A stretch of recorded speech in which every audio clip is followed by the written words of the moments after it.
Ikaw ba ang mama ni Christine? Ako. Many of us wonder why the parents of Christine did not visit their child who is now under the custody of the DSWD when children usually look for their parents in times of happiness and in pain. I searched for Kristine's mother with the help of her half-sister Juliet, and I met her. I talked to her today in a barangay here in Davao City. I asked permission from her employer because she works as a house help. I asked, Nakabalo ka kung sa'yo natabo sa ihat mo sa kwete. Anong time na adlaw, wala gyud ko kabalo pakaugma na. Pakaugma na ko nakabalo nga na nagtawag sa akong DSWD. Na nakabalo ba daw ko saan ko wala ko kabalo. Kung sa'yo mong first reaction mo? O kasabot sa akong gibati. Di parang di ko makatuo nga gahimo ginagawa gyud sa anak ko ba nga hitabo. Sakit eh. no mother will leave her children without a reasonable cause. And Michelle answered me. Lislalit, lisod, about anong lisod kayo nga ano ba? Di man dyo kumulakaw nga time ato kung okay lang yung amahan. Kamahaw, kamuti. Panyodto, magsagunsa lang, kamuting kahoy, o saging, kahoy, kaon lang ka nilig, saging, bunsalo, bunsalo na, daot na saging ba? Kaya para lang naay masulod sa tiyan. Ang sudan gulay po, dahon po sa kamote. Hindi na. So, kalisod ang nagtukbod ni mo nga manarbaho sa Manila. Graduating po ito, grade 6 ang kinamagwangan ako. Kailangan yun ako manarbaho para sa iyang gamit. Usay, manghuram na lang kong bugas kaya maluwi ko sa mga anak nga di makakaog bugas sa kadlaw. Minsan sa kadlaw, lugawon lang ko na sa salmon na bugas, mais pag yun to. Ipalugaw para makakaon na ako mga anak. Isod, kinabuhi. Isod kayo eh. Magkaon. Ati mo ka ng salupin gani sa ginamos, matilok pa na ba? Sa isaw-saw lang sa kamuting kahoy. Sabi, kabalo na sila. Tanang kalisod na. Nano ginako tanan. I asked her why they starved when the father was able to work and to feed the family. Panayon lang amahan, yung konsumisyon, yung abuto na ako anak niya. Kaya sa inak pa lang bago kong anak, muli nagtungang gabi, minsan pa makaugmaan pa kami lang sa bukid, kaya wala silingan, kami ra sa mga bata. Mga ginaiyahan, maano sa lulong sa bisyo, nang tusok-tusok pa pangalan na. Bilyard, braha, amam na iyang bisyo. So, daghan siyang bisyo, wala yung trabaho?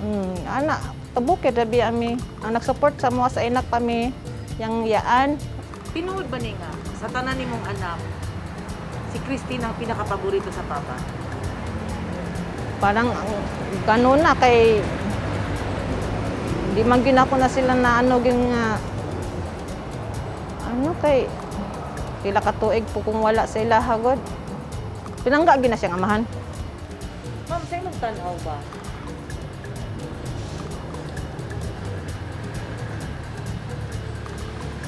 Na ay usa ka tawo nga nagpaluyo sa kay Christine sa dihang himo ang pina. Parang naagyo na di na mahimos akong anak mo siya ra.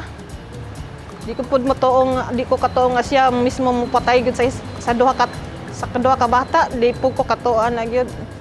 Nagyud na nagpatal sa likod ana. So dili lang tundo ka batan-on, napag-iisa. Napagid na di ko mutuo nga mahimo na sa isa lang.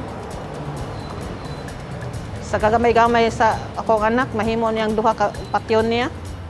Nagyud na kauban. Nakipagduda nga na isa ka hamtong? Parang. She's ashamed to the family who took care and fed her child, but she has a message to the Maguad family. Sa pamilya Maguad, ma'am, sino ba? Nasasaktan sila ngayon, nagdadalang. Sa pamilyang Maguad, nakikiramay ako sa kanila. Pero sakit sa kanila, mas sobrang sakit din sa akin. Hindi ko matanggap kung nagawa man itong yan ang ginagawa niya sa anak ko.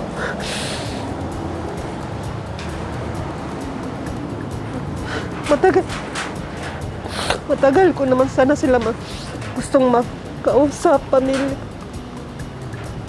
Pero napasalamat ko na sila ang na ano sa anak ko.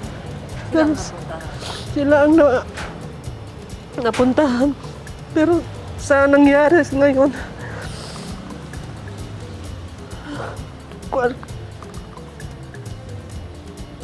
hindi ko alam ano sabihin ko. Nahihiya ako sa pamilya. I asked her, do you have a plan to visit your daughter at the DSWD? Meron ka bang plano na makipagkita sa anak mo? Oo, ma'am. Siyempre naman, tagal ko nang gustong makita. Itong anak ko, 1 year na kami hindi nagkita ulit.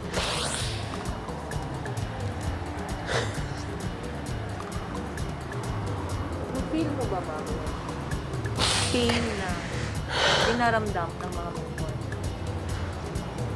Oo, sobrang sakit. Alam ko yun. Mismo nga ako nagtingin ng mga din lang. Kaiyak din ako. Hindi ako mapigil ng iyak ko.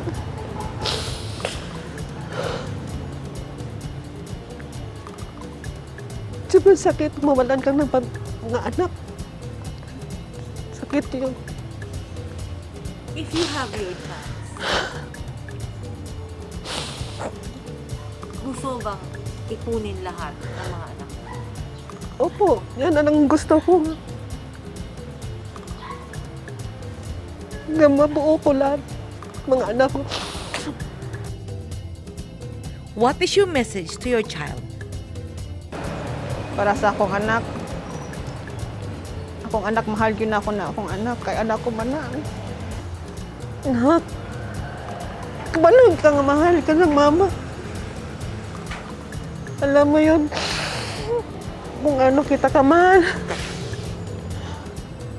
Earlier on, claims that jealousy, envy, and anger motivated Kristine to commit the crime. But only the court has the capacity to weigh on the case. The child's environment since birth affects the growing up stage. Many people kept anger while growing up because of the issues they experienced in the community and in the people around them. What they witnessed, what they heard while growing up. There are families who became dysfunctional due to poverty and hunger. But there are those who remained strong and fought to the end and became successful because they are united. We believe that the pain, the grief, and the dysfunctional families will be comforted by the Supreme Being above and justice will prevail. Edith Caduayan, Philippines, stay safe.